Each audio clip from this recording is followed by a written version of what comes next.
سمجھتی ہوں کہ آج کے دور میں جتنا عورت کے ساتھ مسائل ہیں اور ہراسمنٹ کی جاتی ہے اور اس طریقے سے پریشان کیا جاتا ہے، عورت کہیں پہ بھی آزاد نہیں، چاہے وہ دفتر ہو، چاہے وہ راستہ ہو، چاہے وہ اپنا گھر ہو۔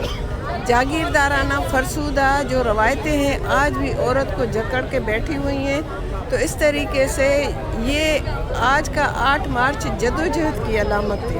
عورتوں نے جو جدوجہد کی تھی اور اس کو کامریڈ لینن جو ڈکلیئر کیا تھا، تو پہلے یہ صرف سوشلسٹ ممالک تک محدود تھی اور اب پوری دنیا میں اس دن کو منایا جاتا ہے۔ تو یہ ایک اچھی روایت ہے اور عورتوں کو شعور آنا چاہیے، عورتوں کو اپنے حق کے لیے لڑنا چاہیے اور ایک آواز بلند کرنی چاہیے، اس لیے کہ دن کی اہمیت صرف دن کی اہمیت نہیں ہوتی ہے، اس جدوجہد کی علامت ہوتی ہے، جو علامتی دن ہے آج 8 مارچ، اس کو منانا چاہیے۔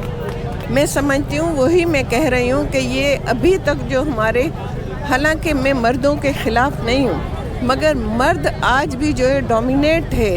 آپ ایک ادارے میں ایک عورت ہوگی نا، باقی بھلے سارے مرد ہوں گے، مگر اگر ایک عورت سپیریئر ہے تو پڑھے لکھے باشعور مرد بھی جو ہے وہ عورت کو تسلیم نہیں کرتے، اس کو سپیریئر ہے تو وہ اس کو تسلیم نہیں کرتے۔ اس کا مطلب ہے کہ یہ شعور جب تک ہمارے مردوں میں، ہمارے بیٹوں میں، ہمارے بھائیوں میں، ہمارے بزرگوں میں جب تک یہ شعور نہیں آئے گا، جب تک وہ عورت کو تسلیم نہیں کریں گے۔ عورت تو بیچاری اپنے طور پہ لڑ رہی ہے، اپنی آزادی کے لیے لڑ رہی ہے، اپنے حق کے لیے لڑ رہی ہے، مگر لڑائی جو ہے نا، میرا اس بات پہ یقین ہے کہ ایک دن میں کوئی بھی رزلٹ نہیں نکلتا، یہ تسلسل چلتا ہے۔ یہ 18ویں صدی کی بات ہے اور آج ہم 20ویں صدی میں اس کو منا رہے ہیں، 21ویں صدی میں۔ تو اس کا مطلب ہے کہ تسلسل ٹوٹنا نہیں چاہیے، عورتوں میں شعور آنا چاہیے۔